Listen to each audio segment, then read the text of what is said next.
Julia Roberts. Since 1990, this dazzling movie star is America's girl next door. The versatile actress has a talented repertoire as wide as her signature smile.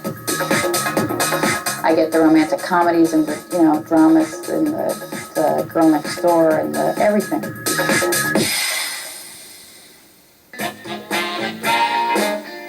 Born in Atlanta, Georgia on October 28, 1967, Julia Fiona Roberts was Walter and Betty Lou Roberts' third child. Both stage actors, the Roberts ran a children's theater from their home that defied the stringent color lines in the South. Black children were welcome to take part in the plays, including the children of Martin Luther King. When Julie was small, her big brother Eric and big sister Lisa were both involved with the theatre workshops, but finances were really tight, and when Julie was just 4, her parents divorced. 16-year-old Eric moved in with their father, who sold vacuum cleaners to make a living, while the girls moved in with their mother, Betty Lou, who became a church secretary to make ends meet. Before long, Betty Lou remarried a man called Michael Motes, and they had another daughter named Nancy. Julie found solace from her shattered family in her love of animals, particularly horses. She spent hours and hours caring for and riding horses, and actually she wanted to be a vet when she was very young. When Julie was only 10, she was delivered another enormous blow. Her father, Walter Roberts, at the age of only 47, died of cancer, a deeply disappointed and disillusioned man. You know, when we talk about divorce, sometimes we don't take into consideration that it's actually families who divorce. There's the impact on the child, not only of the separation of the parents and the uncertainty that comes with that, but then the introduction of a step-parent. And then when you add to that the death of one of the parents, the impact can just be enormous and sometimes even devastating. Luckily, Julia started early with a positive attitude in spite of her personal difficulties. Life evolves and becomes happier and different and kind of takes a different form every day. So I don't measure happiness as a fait accompli, oh, this is the happiest and I'm done, because then there's no reason to get out of bed. As she grew older, Julie was continually faced with more struggles and problems. Amazingly, looking at her now, she was teased mercilessly by her classmates for her big mouth, thick glasses, and tall, skinny, very lanky build. School was equally hard for Julie academically. Convinced that one of her teachers didn't like her, she actually asked to sit out the class and spent her time in the library, where she just devoured all kinds of books. And it was really here at this time that the seeds were planted for the young girl's love of literature and all things theatrical. So I'm doing a comedy, I think, oh, you just long for a drama and think it's so much easier. And then you do a drama and you think, comedy is just a breeze. I should be doing a comedy. So it's always what you're not doing is what you long for. It was big brother Eric who broke through first. The handsome 20-something started in a soap, then appeared in several films, ultimately garnering an Oscar nomination for his supporting role in the 1986 hit Runaway Train.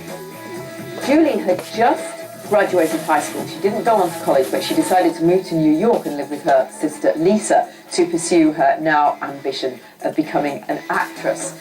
And at that time, she clearly came to terms with that enormous grin, which was soon to become a great asset. She changed her name to Julia when she discovered the name Julie Roberts was already taken in the Screen Actors Guild registry. Julia's career got started with a little help from her big brother. When Eric Roberts was cast in the period piece Blood Red, he convinced the director that his real little sister could play his character's little sister. Julia got the part, but the movie was not widely seen. Julia finally landed a much meatier role as a bass player in the romantic comedy Satisfaction. Now, also starring in that film was Justine Bateman of Family Ties fame and a little-known actor from Ireland called Liam Neeson. Now, in the film, it was Justine Bateman and Liam Neeson who fall in love, but in real life, it was Julia and Liam who fell for each other, hook, line and sinker. Even though Liam was much older than Julia, the two were mad about each other and quickly moved in together in Venice, California. In 1988, Julia auditioned for the classic chick flick Mystic Pizza, but was turned down for being too fair for the Portuguese part. The determined actress dyed her hair black and tried again, this time snagging the role of beautiful but aimless Daisy. Clearly from the beginning, Julia took acting seriously. When you play a character, you're giving them their one chance at having a life, and I don't want to shortchange anybody. Mystic Pizza was a hit, but shortly after wrapping, the 21-year-old was struck down by a mysterious illness. No one was really sure what it was, but she was laid up in hospital for a few weeks and then had to spend several more weeks convalescing under her mother's care. Now, it was during this time that she came across a script she'd previously overlooked. It was Steel Magnolias. Oscar-winning actress Sally Field was so impressed with Julia's talent that she pushed to get her cast as her own, Sally's daughter, Shelby, in the film. And of course for Julia it was amazing, starring opposite some real heavy hitters such as Daryl Hannah, Dolly Parton and Shirley MacLaine. Certainly on all the movies I've done, I've had great opportunities to learn things, whether it be things to do or things not to do, you know. Steel Magnolias was a great environment for that, working with these tremendous women who have all been, you know, making movies for a long time, and they know the ropes and they know what's up and what's down. And so that was a really great learning environment that I really enjoyed. And, you know, with every picture you make, you learn more about what you want to do with making movies. Julia won a Golden Globe and picked up an Oscar nomination for her efforts in Steel Magnolias. She also picked up a new boyfriend, Dylan McDermott. It wasn't long before the couple became engaged and moved in together. The next year, 23-year-old Julia was up for the role of a foul-mouthed, drug-addled hooker in a film called 3000. But then the deal fell apart and was taken over by Disney, where director Gary Marshall turned it into a much gentler piece. Retitled Pretty Woman, Disney went after adorable actress Meg Ryan for the lead. Sally Field came to the rescue again and pushed hard for Julia. With her irrepressible charm, Julia blew audiences out of their seats. Made for only $14 million, the film grossed $178 million in the US alone. The new Hollywood It Girl won another Golden Globe and was again nominated for an Oscar. All of a sudden, the pretty woman had to handle an onslaught of fame. She took it in stride. I don't think it's so hard. I mean, I think that you make a choice to talk about certain things and make a choice to establish your own personal boundaries and your own comfort zone of what's respectful and what's inappropriate, and just kind of conduct yourself in that way and act accordingly. I think people understand that. I think sometimes people want to just know what the boundary is, and it's not so much that they want to be disrespectful and cross it. They just want to know how far can they go, and at that point, then they, you know, kind of back off. 5 days after wrapping Pretty Woman, Julia started work on a spooky thriller called Flatliners, which involved a group of medical students investigating the line between life and death. Off-screen, Julia became involved with her co-star, Kiefer Sutherland, who at the time was actually married and had a daughter. He quickly sought a divorce and got engaged to Julia. When we come back, Julia plays the role of a real runaway bride. Reportedly, bad boy Sutherland cheated on his fiancée with a stripper, and Julia called off the marriage at the last minute.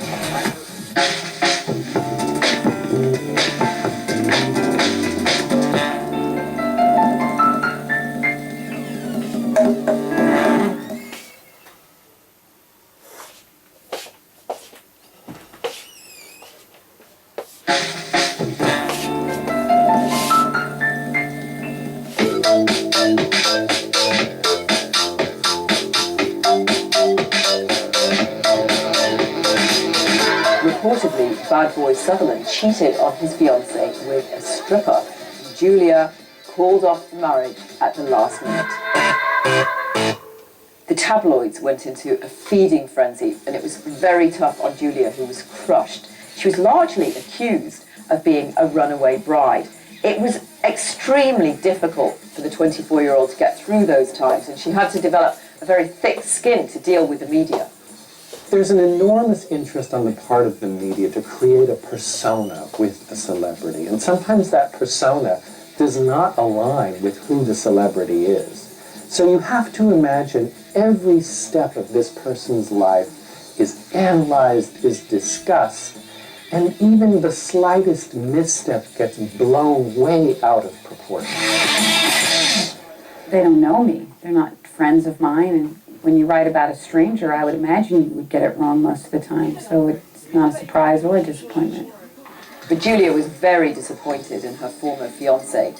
However, she immediately ran into the arms of Jason Patrick, Kiefer's best friend, in fact. The romance went well for a while, until Julia reportedly got completely sick of her boyfriend's excessive beer drinking habit. Well, she took a 2-year hiatus from acting. Whenever you make a picture afterwards, you know, you take a little break. So I took my break, and within that break was reading script that didn't appeal to me. So it was really 2 years of looking for the right thing. The Pelican Brief had to be the right choice for Julia, because novelist John Grisham had actually written the novel with Julia in mind. Well, you can only prepare to a point for this particular kind of part, and I went down to Tulane Law School before the picture started and went to some classes there and talked to some people and sort of became familiar with that environment, which I knew nothing about, and found it all to be very interesting and could understand the appeal of it to someone like Darby Shaw. Julia was responsible for choosing her co-star, Denzel Washington. Just in sort of exploring who my ideas of who Greg Grantham was, you know, I ultimately came up with the idea of Denzel Washington. And what's so funny is that he's so great in the movie that he makes me look like a genius, you know. And all I did was, you know, sort of say, let's get Denzel Washington. So. And when co-star Denzel Washington was asked why he accepted the role in Pelican Brief, he didn't hesitate with his answer. To work with Julia Roberts, when I read the screenplay, I knew right away, because I could read it and it felt like 20 minutes. I couldn't wait to get to the next page, so that's always a good sign to me. And then also to work with, I think, one of the great directors, Alan Cool. The Pelican Brief was a big hit. Meanwhile, in Julia's personal life, there was also a hit. She became involved with quirky actor and singer Lyle Lovett, an unlikely combination, but the two of them met and hit it off on the set of Robert Altman's indie film The Player, where Julia had a small cameo. The odd couple married on June 25th, 1993, shocking everyone. Well, we're actually both going to be in another Altman film called Pret-a-Porter. Our storylines don't intersect. I think he does something with Lauren Bacall, and I do something with Tim Robbins. But we were in The Player, both in The Player, so this will be our second movie together in which we don't speak to one another. 1 year later, in March 1995, those words became more true than intended when the couple split up. They'd been married for less than 2 years. Julia then became involved with a series of actors, including Daniel Day-Lewis and Matthew Perry. She was continuing, of course, to make headlines all over the tabloids. At least on the set of her new film, My Best Friend's Wedding, the actress enjoyed herself immensely. To have a job where you have a part that you love to play and you're getting paid a ton of money, and then to go to work and sit around and laugh all day and have a great time with people that you'd hang out with if you weren't working is ridiculous. It's like paradise to me. But just because it's like paradise doesn't mean the work is easy. You know, the first time I read it, and I thought, oh, this is great. I'd love to make this movie. This is fabulous. Then I read it again, and I think, oh, this is going to be kind of tricky. And then I read it again, and I think, oh, wow, this is going to be really hard, you know. And there were some really complex moments. Co-stars Cameron Diaz and Dermot Mulroney were impressed. Oh, it was fantastic to watch her. She's got such an ability for physical comedy. You know, it was a lot of fun to watch that. She was really great. Well, Julia's an incredibly dedicated actress, and I think why she's able to maintain that is that she's had a lot of experience at the pressure that Hollywood can put on people ever since a couple of her big films. So, if nothing else, she's accustomed to it and handles it extraordinarily well. And it doesn't intrude on the work process at all. My Best Friend's Wedding was another smash hit. She was also deliriously happy in her private life because she met a new man in her life, Benjamin Bratt, in a restaurant in 1997, and she actually says that she felt like she'd been hit over the head. The two of them became an item almost immediately. Meanwhile, the 30-year-old was busy starring in The Conspiracy Theory with another Hollywood heartthrob, Mel Gibson.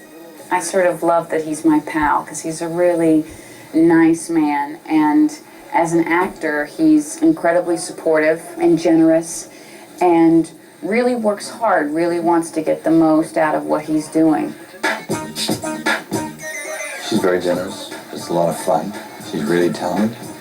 I mean, she fed me, you know, and I tried to do the same for her. But she's very intelligent. You gotta really be on your mettle to keep up with her. Even though Julia turned down the lead role in Shakespeare in Love that won Gwyneth Paltrow an Oscar, 1998 and 1999 saw two more hits for the Pretty Woman: the drama Stepmom with Susan Sarandon and the romantic comedy Notting Hill opposite Hugh Grant. I was happy to be in England last year with Roger and Michelle doing Notting Hill, which was really fun. It's fun going away. It's like having a working holiday. Also in 1999, Julia's fans finally got another taste of the original star-making recipe pairing the actress with Pretty Woman co-star Richard Gere. Runaway Bride was a perfect script for a rematch of actors and director Gary Marshall. The three of us finally found a script that we all liked, and we were all available to do it, which is the real feat, is being free to make it. And we just decided it was time. In the 10 years that had passed since Pretty Woman, Julia recognized some changes for the better that had come with age. I'm a grown-up person. 10 years is my 20s. So the difference between being 20 and being 30 is quite dramatic and fantastic. And I think that I'm a more valuable person to work with now than I probably was 10 years ago. The knockout box office returns were proof that Julia and Richard's screen chemistry was as strong as ever. And then Julia decided to switch gears and take a part in a film based on the true story of a woman named Erin Brockovich. It's about a single mother with 3 children and this journey that she takes as she starts working as a secretary at a law firm and uncovers an injustice. Up next, Julia breaks a record. For this role, Julia was paid $20 million, becoming the highest paid actress by far in Hollywood.